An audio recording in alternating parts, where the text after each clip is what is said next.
खरं तर आज अत्यंत महत्त्वाच्या अशा सिंधुदुर्ग जिल्हा जो आहे हा पर्यटन जिल्हा म्हणून आपण सर्वजण त्या जिल्ह्याकडे पाहतो आणि या जिल्ह्यामध्ये विमानतळ व्हावं अशी गेले अनेक वर्षाची सिंधुदुर्गवासियांची पर्यटकांची नेहमीच मागणी राहिली। सिंधुदुर्ग जिल्ह्यामध्ये विमानतळ तर झालं, विमानतळाचं उद्घाटन झालं, तिथे उड्डाणच्या माध्यमातून त्या ठिकाणी विमान सेवा जी आहे ती सुद्धा सुरू झाली। परंतु गेले काही महिन्यांपासून लक्षात येत आहे की या सर्व परिस्थितीमध्ये त्या ठिकाणी जी विमान सेवा जी आहे ती विमान सेवा यामध्ये अनेक अडचणी या सातत्याने येत आहेत असं वारंवार पर्यटकांच्या माध्यमातून लक्षात येत आहे। सिंधुदुर्गवासीय नेहमीच तक्रार करत आहेत आणि म्हणून त्यामधल्या अडचणी काय आहेत ते जाणून घेण्यासाठी तिथले असणारी जी ती यंत्रणा किंवा ते विमानतळ जे आहे ते ज्यांच्या माध्यमातून हँडल होतं त्या सर्वांशी संपर्क साधला।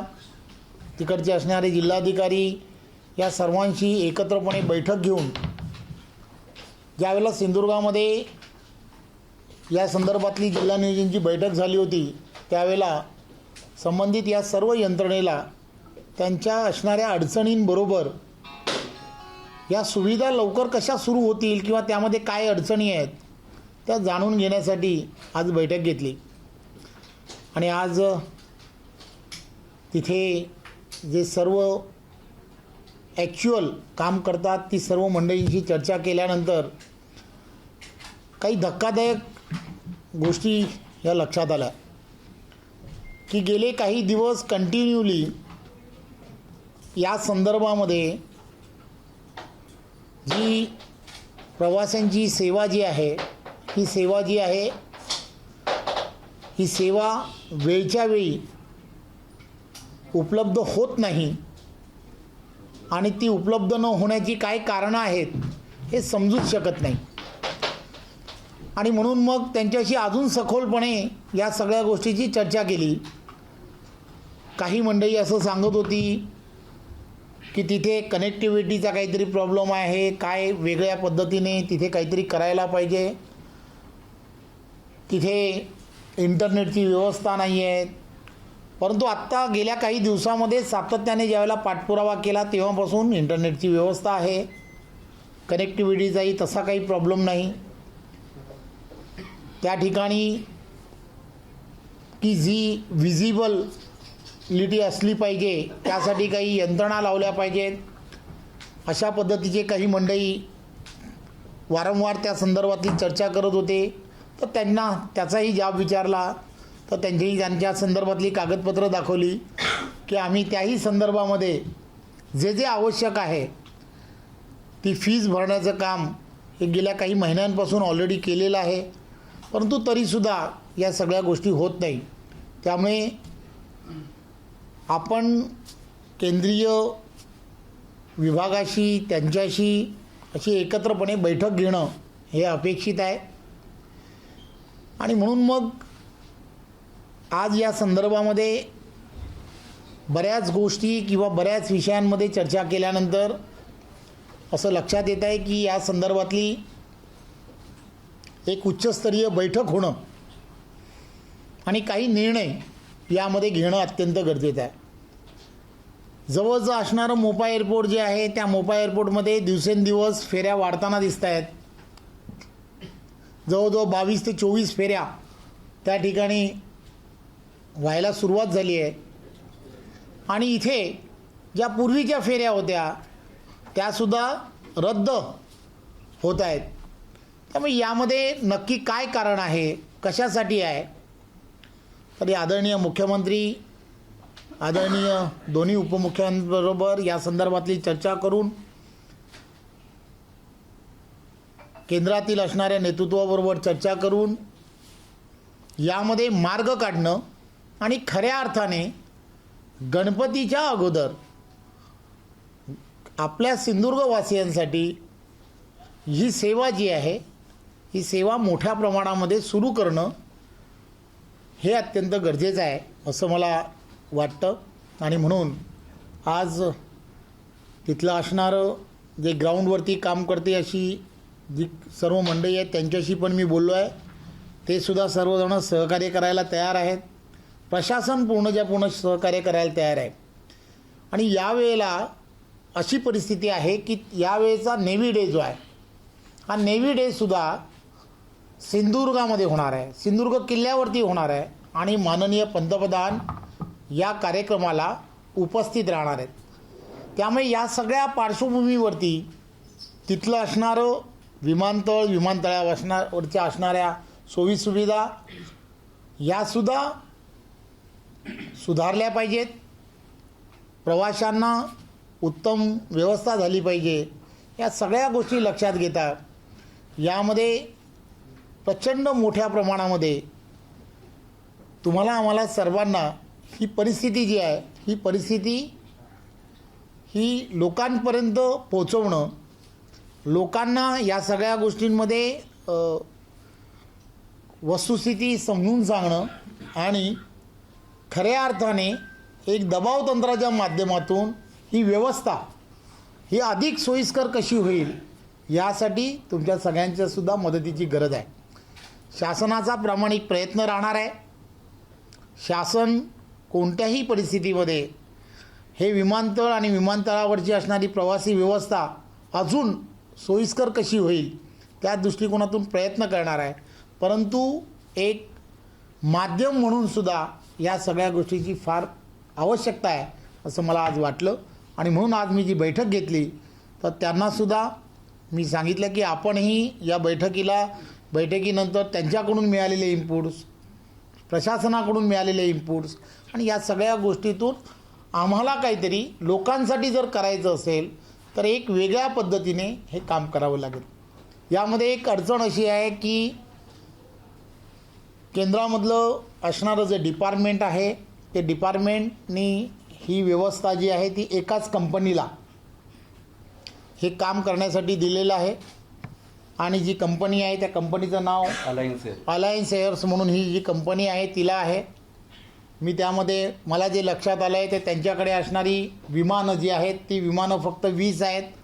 त्यापैकी 2 ते 3च आमच्यासाठी जे या इथल्या असणाऱ्या व्यवस्थेसाठी अवेलेबल आहेत. त्यामुळे एकदा कधीतरी वेगवेगळ्या कंपन्यांनी यामध्ये त्या ठिकाणी त्यांना परवानगी देणं हे सहजपणे शक्य आहे का?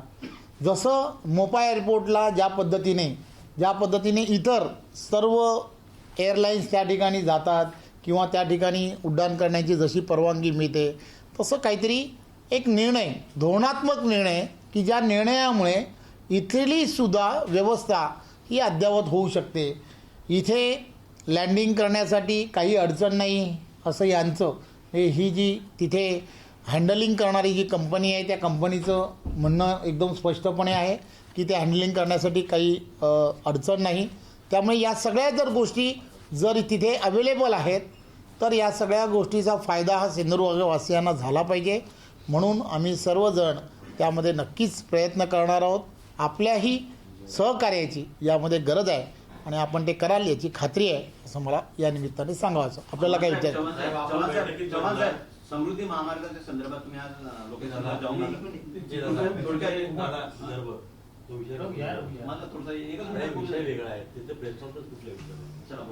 आपण जी बैठक घेतली आणि आता आपण एक वक्तव्य केलं की काही बैठकीमध्ये काही धक्कादायक गोष्टी समोर आल्या, काय नेमक्या त्या गोष्टी? एक गोष्ट लक्षात घेतली पाहिजे की हे जे विमानतळ आहे हे विमानतळ अत्यंत नवसाचं असणारं विमानतळ आहे.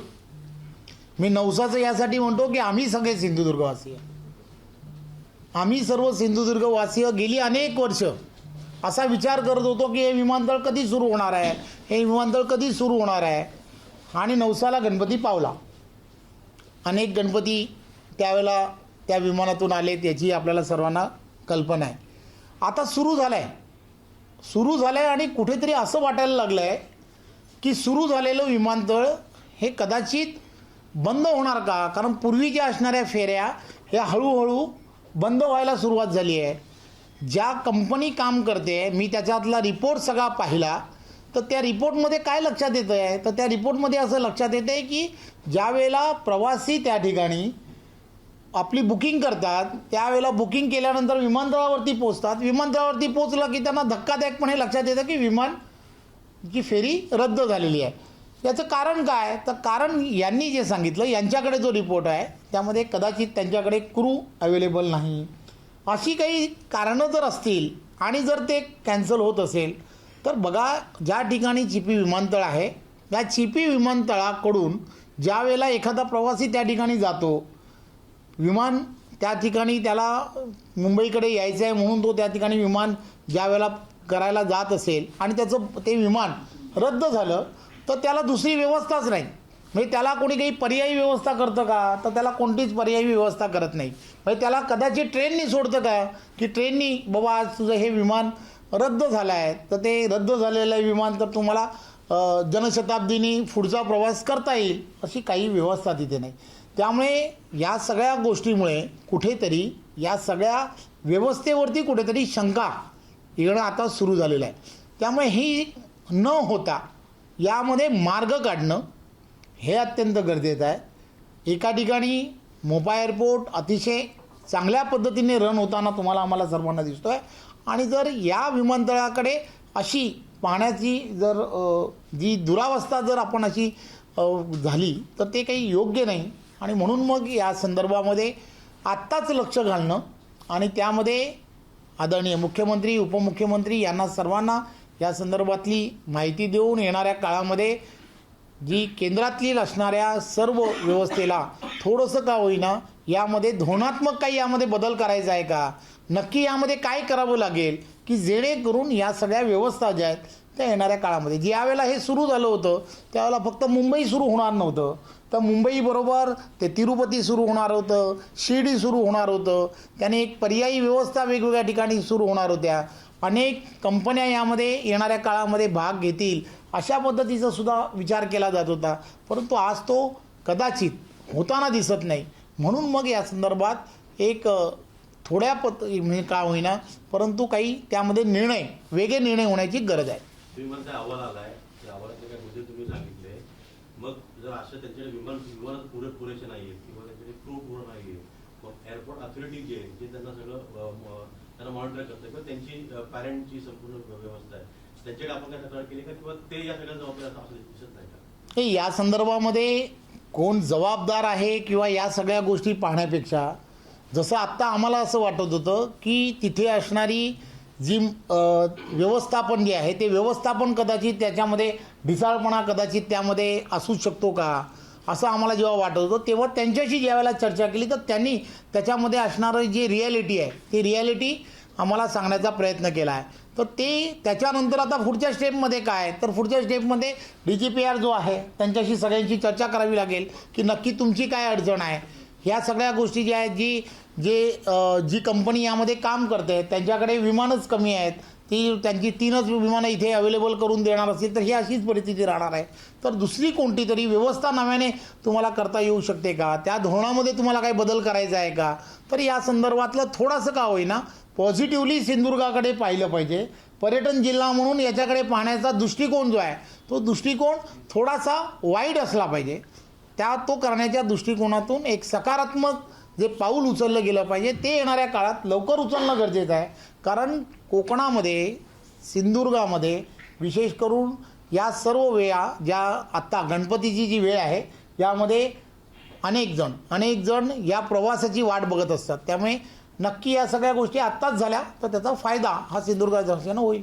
पण विमानतळाचा बहुतांश कारभार म्हणजे सगळं सेंट्रलच्या हातामध्ये आहे, मग याविषयी काही सेंट्रलच्या मिनिस्टरची आपल्याला भेटी घेणार का की या संदर्भामध्ये आदरणीय मुख्यमंत्री आणि उपमुख्यमंत्री यांच्याशी सर्वांची चर्चा करून केंद्रीय नेतृत्व जे आहे, केंद्रीय मंत्री जे आहेत त्यांच्याशी प्रत्यक्षात जाऊन भेट घेऊन या सगळ्या गोष्टी दूर करायला पाहिजे आणि त्यांना त्या संदर्भातलं साकडं नक्की घातलं जाईल.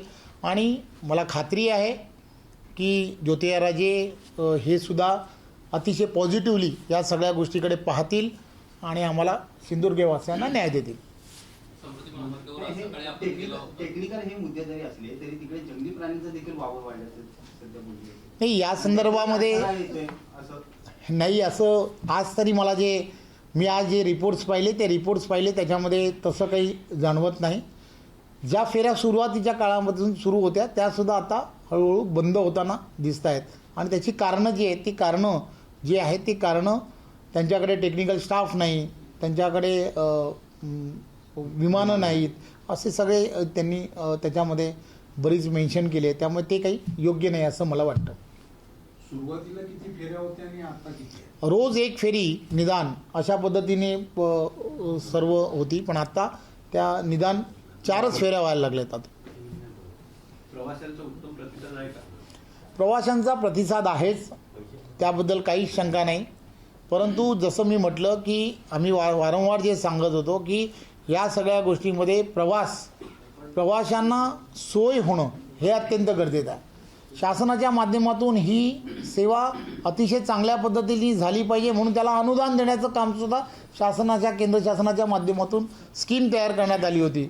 त्यामुळे त्या सगळ्या गोष्टी अतिशय सुरळीतपणे सुरू होत्या.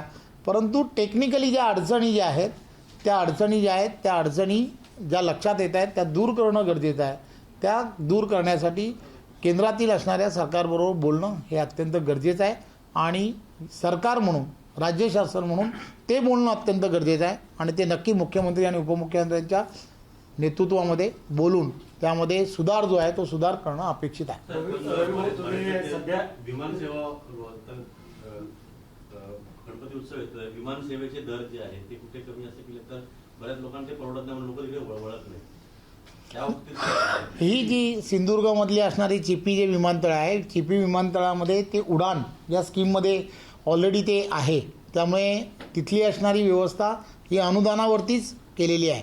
त्यामुळे मला 2,500 ना 2,500 ते 2,700पर्यंत तो दर आहे. त्यामुळे ती तशी परवडण्यासारखीच आहे. तुम्ही म्हणता की विमानतळाला कुठेतरी नुकसान होते, मात्र दुसरीकडे पाहायला गेलं तर कोकण आणि जो मुंबई महामार्ग आहे, मुंबई ते गोवा या संदर्भात काही पुढे काय झाले का? कारण त्यामुळे काही दळणवळणच्या व्यवस्था ज्या आहेत त्याच्याला अडथळा येतोय, बाकीच्या कामाला देखील अडथळा येतोय. ते केव्हा आणि कितीपर्यंत पूर्ण होईल? मी बऱ्याच वेळेला या संदर्भात सांगण्याचा प्रयत्न केला आहे की मुंबई गोवा हा जो हायवे आहे हा हायवे लवकरात लवकर पूर्ण झाला पाहिजे, यासाठी आम्ही प्रामाणिक प्रयत्न करतो आहे. आणि नक्की आम्हाला खात्री आहे की गणपतीच्या अगोदर जर पावसाने साथ दिली तर नवीन टेक्नॉलॉजीच्या माध्यमातून ऑलरेडी त्या ठिकाणी काम सुरू केलेलं आहे की पूर्वीचा असणारा पनवेलपासून जो असणारा 42 किलोमीटरचा जो रस्ता आहे तो सिंगल लेन हा पूर्ण होत आलेला आहे. जवळजवळ 8 किलोमीटर आता सिंगल लेन त्यामध्ये होणं बाकी आहे. कॉन्क्रिटीकरणामध्ये ते झालेलं आहे. आणि पुढचाही रस्ता हा सुद्धा सिंगल लेन हा पाऊस थोडासा आता कमी झाल्यामुळे तो तिथलंही काम सुरू केलेलं आहे. त्यामुळे तोही सिंगल लेन जो आहे तो सिंगल लेन गणपतीच्या अगोदर पूर्ण करण्याचा पूर्ण प्रयत्न जो करण्याचं आम्ही ठरवलेलं आहे. बाकी पुढचा जो रस्ता आहे त्या पुढच्या रस्त्यामध्ये तशी फार अडचण नाही की ज्या ठिकाणी दरी कोसळतात त्या ठिकाणी सिंगल लेन हा ऑलरेडी सुरू आहे. परशुराम घाटामध्ये सुद्धा सिंगल लेन ही ऑलरेडी सुरू करण्यात आलेली आहे. आणि त्याला पर्यायी रस्ता जो आहे तो सुद्धा एकदम आत्ताच नव्याने सुरू झालेला आहे. कशेळी घाटामधलं सुद्धा रस्त्याचं काम सिंगल लेन जे आपण घाटामधला असणारं जो बोगदा आहे तो सुद्धा सिंगल लेन हा गणपतीच्या अगोदर पूर्ण होईल. प्रयत्न असा आहे, प्रामाणिक प्रयत्न आहे की हा संपूर्ण रस्ता डिसेंबर 23च्या अगोदर पूर्ण झाला पाहिजे या दृष्टिकोनातून आपण प्रयत्न करतो आहे. यामध्ये अनंत अडचणी आहेत, याही मी बऱ्याच वेळेला सांगण्याचा प्रयत्न केला. पूर्वीची असणारी परिस्थिती, बँकाची असणारी परिस्थिती, या सगळ्या गोष्टींमध्ये कुठेतरी नवीन धोरणाप्रमाणे आम्ही येणाऱ्या काळामध्ये काम करतो आहे. धोरण मी असं म्हटलं आहे की ज्यावेळेला हा रस्ता पूर्ण होईल त्यावेळेला या संदर्भामध्ये एक पुस्तकच लिहिलं पाहिजे. कारण हे पुस्तक लिहिणं गरजेचं आहे. कारण काय काय कोणी केलं आहे हे जर सांगितलं तर मला असं वाटतं एक वेब सिरीज आहे ना फार चांगली होईल. आणि त्या वेब सिरीज त्याला म्हणजे आत्ताच जर ते सांगायला लागलं तर ते योग्य होणार नाही. त्यामुळे या सगळ्या गोष्टी त्या वेळेला घडलेल्या अतिशय वाईट आहेत आणि त्या झाल्यामुळे ह्या रस्त्याला झालेला विलंब जो आहे तो विलंब त्यामुळे आहे. परंतु तुम्हाला मी प्रामाणिकपणे सांगतो की कोकणातील असणारा प्रत्येक लोकप्रतिनिधी, मग तो कोणत्याही पक्षाचा असू दे, आज त्याची मानसिकता अशी आहे की हा रस्ता लवकरात लवकर पूर्ण झाला पाहिजे. तिकडचा असणारा ग्रामपंचायतीतला सदस्य असेल, तिकडचा असणारा सरपंच असेल, तिकडचा असणारा नगरसेवक असेल, आमदार असेल, प्रत्येकाला असं वाटतं आहे की तो रस्ता पूर्ण झाला पाहिजे. कारण तो गेली अनेक वर्ष प्रलंबित आहे. अडचणीही त्याला सगळ्यांना माहीत आहेत. म्हणजे ते काही या सगळ्या गोष्टी ज्या आहेत त्या गोष्टी पूर्ण जेव्हा होतील त्यावेळेला त्याच्यामधली असणारी कारणंही सगळ्यांच्या लक्षात येतील. आज अशी परिस्थिती आहे की आम्हाला सर्वांना तो रस्ता पूर्ण करायचा आहे. पूर्ण करण्यासाठी पूर्ण क्षमतेने सगळीजणं त्यामध्ये उतरलेली आहेत. प्रशासनातील सर्व अधिकारीसुद्धा रात्रंदिवस त्या सगळ्या विषयांमध्ये काम करत आहेत आणि धोरणाच्या बाहेर जाऊन काम करतात. हेही मला या निमित्ताने सांगावंसं वाटतं. आणि आम्हाला खात्री आहे गणपतीच्या अगोदर कोणत्याही परिस्थितीमध्ये चाकरमान्यांना ती सिंगल लेन जी आहे, ती सिंगल लेन कोणत्याही परिस्थितीमध्ये पूर्ण होईल. मी पुन्हा सांगतो की आपण पूर्वी पाहिलं असेल की पूर्वी हा रस्ता जो आहे तो 84 किलोमीटरचा रस्ता खराब होता. 84 किलोमीटरमध्ये पूर्वीचे 42 किलोमीटर जर तुम्ही आत्ता जाऊन जर पाहिले तर त्यामधले फक्त आता 8 किलोमीटर हे फक्त सिंगल लेन होणं बाकी आहे. म्हणजे तो 42 किलोमीटर ऑलरेडी चांगल्या स्थितीत झालेला आहे. पुढचा जो कासूपासूनचा असणारा जो भाग आहे त्या भागामध्ये जे काम चालू आहे त्या कामालासुद्धा त्या टप्प्यामध्ये जे वेगवेगळ्या मशिनरीज आता नव्याने ज्या मशिनरीज मार्केटमध्ये आल्या आहेत किती प्रभावीपणे काम करतील मला आज सांगता येत नाही. परंतु प्रयोग करणं हे अत्यंत गरजेचं आहे. आणि त्या प्रयोगामध्ये जर सफलता आली, आता जी मशीन त्या ठिकाणी आपण जी टाकली आहे त्या मशीनमध्ये की पूर्णच्या पूर्ण तिथलीच असणारा जो बेस आहे, जे आत्ता डांबरीकरण म्हणजे तुम्हीच अनेक वेळेला वर्तमानपत्रामध्ये किंवा मीडियामध्ये दाखवलं, काल खड्डे भरले, आज सगळे खड्डेमधलं सगळं वाहून गेलं. कारण ते सर्वच्या सर्व खड्डे भरणं वगैरे हे सगळं जे सगळं आहे ते पूर्णच्या पूर्ण डांबरीकरणामध्ये करण्याची पूर्वीपासूनची प्रथा परंपरा आणि त्या पद्धतीने करणं. पण नवीन टेक्नॉलॉजी आता काय म्हणते की आपल्याला सिमेंटचे रस्ते केले तर ते करता येऊ शकतात. त्यामध्ये त्या सिमेंटच्या त्या कामामध्ये आपल्याला कुठेतरी केमिकल मिश्रित केलं तर ते लवकरात लवकर ते सुकतं, अशा पद्धतीनेही सांगितलं जातं. त्यामुळे या सगळ्या गोष्टीला 6 ते 7 तास जर आपल्याला मिळाले तर ते सगळं म्हणजे मटेरियल जे आहे ते स्टेबल होतं असं ज्यावेळेला सांगितलं जातं. आणि मशीनच्या माध्यमातून खालचा असणारा जो बेस आहे तो बेस काढला जातो आणि तो काढलेल्या बेसवरती रोल करून त्याला पुन्हा दाबण्याचं काम या मशीनच्या माध्यमातून, आणि जसं ते दाबत असतात तसंच त्याच्या पाठीमागे कॉन्क्रीटचा पूर्णच्या पूर्ण थर टाकला जातो. अशा पद्धतीची एक टेक्नॉलॉजी नव्याने जी सुरू झाली आहे त्याच्यामधल्या असणाऱ्या 2-3 मशीन्स ह्या ऑलरेडी आपण तिथे कॉन्ट्रॅक्टरला आणि सगळ्यांना संबंधित अधिकाऱ्यांना सांगितले आहेत. गेली 10-12 दिवस प्रचंड पाऊस पडत होता त्यामुळे तिथे काही काम करता आलं नाही. परंतु आता जसा पाऊस कमी थोडासा जसा होतो, 6 तास जरी त्याला उसंत मिळाली पावसाला तर एक मशीन जी आहे ती एक मशीन अंदाजे म्हणजे त्यांनी सांगितलेल्या अंदाजाप्रमाणे अर्धा किलोमीटरचं काम हे पूर्ण करते. तर येणाऱ्या 1.5 महिन्यामध्ये आपल्याला 42 किलोमीटरची सिंगल लेन करायची आहे. म्हणजे तुम्ही लक्षात घ्या, मी जे हे गणित सांगतो आहे हे मी कागदावरचं गणित सांगतो आहे. आता पाऊस किती साथ देईल, जे 6-7 तास जो उसंत जी मिळाली पाहिजे ती जर उसंत मिळाली एका मशीनला तर तो अर्धा किलोमीटर 100% ती सिंगल लेन पूर्ण करू शकतो, अशी आताची आजची परिस्थिती आहे. त्यामुळे त्या दृष्टिकोनातून आता जो प्रयत्न करायला पाहिजे तो प्रयत्न केला जातो आहे. आणि मला खात्री आहे की जर आपण प्रामाणिक जर प्रयत्न केला तर त्या प्रयत्नांना नक्की यश मिळतं. आणि मला खात्री आहे की जर अशी परिस्थिती आली तर आम्ही असंही सांगितलं आहे की जर पाऊस आणि या सगळ्या परिस्थिती तर आज 2 मशीन तिथे अवेलेबल झाल्या आहेत, तर अशा अनेक मशीनरीज आणून आम्हाला तो पूर्ण करता येऊ शकतो का याही दृष्टिकोनातला प्रयत्न आपण शासन म्हणून करतो आहे. आणि मला खात्री आहे की या सगळ्या गोष्टींमध्ये आम्हाला यश येईल. नाही, याच पावसाळ्यामध्ये सिंगल लेन पूर्ण व्हायला पाहिजे. याच पावसाळ्यामध्ये याचा अर्थ गणपतीच्या अगोदर सिंगल लेन जी आहे ती पूर्ण करण्याचा आमचा मानस आहे. आणि डिसेंबर 23पर्यंत हे पूर्ण हा पूर्ण रस्ता पूर्ण होईल. पावसाच्या नंतर आता जी टेक्नॉलॉजी आहे त्या टेक्नॉलॉजीने 100% ते काम त्या पद्धतीने पूर्ण करतात. शहापूरमध्ये समृद्धी हवेचं कामगार जवळपास 17 कामगार मृत्यू झालेले आहेत. सध्या स्थिती काय आहे?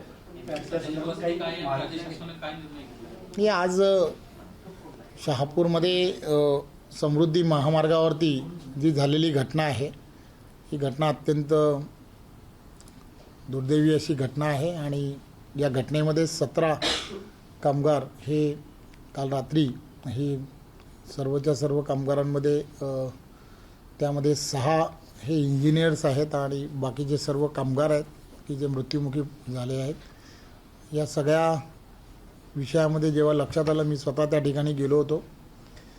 एक जवळजवळ 125 पेक्षा जास्त फुटावरून हा गर्डर खालती आला आहे आणि ते गर्डरचं ज्यावेळेला काम चालू होतं त्यावेळेला काम ज्या पद्धतीने चालू होतं, कदाचित त्यामध्ये नजरचुकीने म्हणा किंवा निष्काळजीपणामुळे त्यावेळेला झालेला कदाचित हा अपघात असू शकतो, असं त्या ठिकाणी असणारी जी अधिकारी आहेत, कर्मचारी जे आज त्यामध्ये वाचलेत, की त्यांना सगळ्यांशी चर्चा केल्यानंतर लक्षात येत आहे. त्यामुळे आत्ता झालेल्या या सगळ्या प्रकारामध्ये 3 कामगार जे आहेत ते जखमी अवस्थेमध्ये आहेत. त्यापैकी एक जण शहापूरमध्येच त्याची उपचार सुरू आहेत आणि बाकीचे दोघांना मुंबईच्या दिशेने हलवण्यात आलेलं आहे. हा सर्व जर प्रकार बघता त्यामध्ये गर्डरच्या खाली, गर्डर हा एवढा मोठा आहे आणि तो लोखंडी असल्यामुळे वजनदार एवढा आहे की ते त्या ठिकाणी गॅस कटरच्या माध्यमातून ती कटिंग करून त्याच्या खाली अजून कोणी आहे का हे तपासण्याचं काम NDRFने प्राथमिकदृष्ट्या पहिल्यांदा तपासणी केलेली आहे. परंतु तरीसुद्धा हे कटिंग करून अजून कोणी खाली आहे का ते बघण्याचं काम केलं. ते काही तिथे असणारे कामगार जे आहेत ते वरतीच म्हणजे ते सेफ राहिले अशी परिस्थिती आहे. परंतु लक्षात असं येत आहे की हे सगळं पूर्ण मदत कार्य जे NDRFच्या पूर्ण निगराणीखाली तिथे सुरू आहे आणि येणाऱ्या काळामध्ये हा अपघात हा कसा झाला आहे या सगळ्या गोष्टीची चौकशी होणं हे सुद्धा अत्यंत गरजेचं आहे. म्हणून माननीय मुख्यमंत्र्यांनी या संदर्भातली चौकशी करण्याचे आदेश ऑलरेडी दिलेत. सर, एक मुंबई गोवा महामार्गाविषयी मला बोलायचं आहे. जिथनं पनवेलवरनं मुंबई गोवा महामार्ग चालू होतो तर तिथे पूर्ण दुभाजक हा 50 मीटर ते 100 मीटर पर्यंत फोडला गेला. ज्या पद्धतीने तुम्ही बोलताय की स्थानिक लोकांचंही तिथे असू शकतं, तर तिथे जे बाजूला मल्ला किंवा किनारा हॉटेल आहे त्या संदर्भात तोडले, त्यासाठी तोडले की काय त्याची फक्त चौकशी व्हावी. बॉम्बे गोवा चौकी मी पर्टिक्युलरली आत्ता कोणत्या ठिकाणी काय झालं आहे मला माहीत नाही, परंतु मध्यंतरीच्या काळामध्ये ब्लॅक स्पॉटेड कुठे कुठे आहेत म्हणजे ज्या ठिकाणी अपघात प्रवण क्षेत्र ज्याला म्हणतात ते तपासण्यासाठी ज्यावेळेला सांगितलं गेलं होतं त्यावेळेला असे अनेक ठिकाणी जिथे हॉटेल्स किंवा पेट्रोल पंप आहेत त्या ठिकाणी असे पूर्वी दुभाजक नव्हते, परंतु ते कटिंग केलेत. असे काही बऱ्याच ठिकाणी परिस्थिती होती, परंतु त्या सर्व ठिकाणी आपण असे निर्देश केलेत की ज्या ज्या ठिकाणी अशी परिस्थिती आहे त्या ठिकाणचे असणारे सर्व दुभाजक हे बंद करण्यात यावे अशा पद्धतीचे ऑलरेडी निर्देश आपण दिलेले आहेत आणि त्या दृष्टिकोनातून कारवाई ही सुरू आहे. परंतु आत्ता सर्व ठिकाणी हा रस्त्यावरती सिंगल लेन करण्याचं काम म्हणजे काँक्रिटीकरणाचं करण्याचं काम सुरू आहे. त्यामुळे ट्रॅफिक फिरवण्यासाठी म्हणा किंवा त्या ठिकाणची असणारी जी परिस्थिती आहे त्या परिस्थितीनुरूप सर्व ठिकाणी ट्रॅफिक कशी डायव्हर्ट करावी त्या संदर्भातले त्या ठिकाणी असणारे जे अधिकारी आहेत ते अधिकारी त्या संदर्भातला निर्णय घेत असतात. त्यामुळे नक्की आत्ता मला सांगता येणार नाही की काय ते कशासाठी तोडलं आहे किंवा काय, परंतु ज्यावेळेला रस्ता पूर्ण होईल त्याला पूर्ण झाल्यानंतर ज्या ठिकाणी दुभाजक असले पाहिजेत त्या ठिकाणी सर्व ठिकाणी दुभाजक हे नक्की टाकण्याचं काम केलं जाईल. सर, पिछले साल भी आप उस हाईवे का दौरा करने के लिए गए थे, तो पिछले साल से और अब तक कितना काम हुआ है जो आपका? मैं यही बताना चाहता हूँ कि पिछले साल जब हम लोग यहाँ पर गए थे तभी की परिस्थिति में हमने जगह पर हमने देखा था कि ये काम नहीं हुआ है तो ये क्यों नहीं हुआ है, ये क्यों नहीं हुआ है, ये क्यों नहीं हुआ, ऐसा हम जब करते करते गए तो आज उसमें कि बहुत सारे काम जो है वो काम हमने कंप्लीट कर लिए. परशुराम घाट जो है, परशुराम घाट को हमको कटिंग करना था तो कटिंग करने का काम पूरा का पूरा अब 100% हो गया है. वहाँ पर पूरी जो वॉल जो बनानी थी वॉल में से खाली 200 मीटर की वॉल अभी बनानी बाकी है, इसलिए कभी भी वॉल वो नीचे आती है, क्योंकि बारिश बहुत ज़्यादा गिरता है तो वॉल नीचे आती है। इसके लिए वहाँ पर हमने सिंगल लेन का ही ट्रैफिक होना चाहिए, ऐसा हमने तय किया है। और उसको हमने एक पर्यायी रास्ता है, दो चिरनी करके जो रास्ता है, वो चिरनी रास्ता जो है वो हमने करने के लिए किया है। ऐसे ही चिपळूण शहर जो है, चिपळूण शहर के अंदर उस वक्त हमने देखा होगा कि वहाँ पर चिपळूण शहर बहुत कंजेस्टेड जगह है, वहाँ पर स्कूल के बच्चे वगैरह सब लोग बहुत ज़्यादा वहाँ पर आते हैं, मार्केट है। और वहाँ पर तब ऐसा लग रहा था कि वहाँ पर जो रोड बनता था, वो रोड जो है वो डामरी रोड था, तो हमने वहाँ पर इंस्ट्रक्शन दिए थे कि वो कंक्रीट का होना चाहिए, क्योंकि यहाँ पर शहर के अंदर से जाने वाला रास्ता है, तो वो भी रास्ता कंक्रीट का पूरा कंप्लीट हो गया है।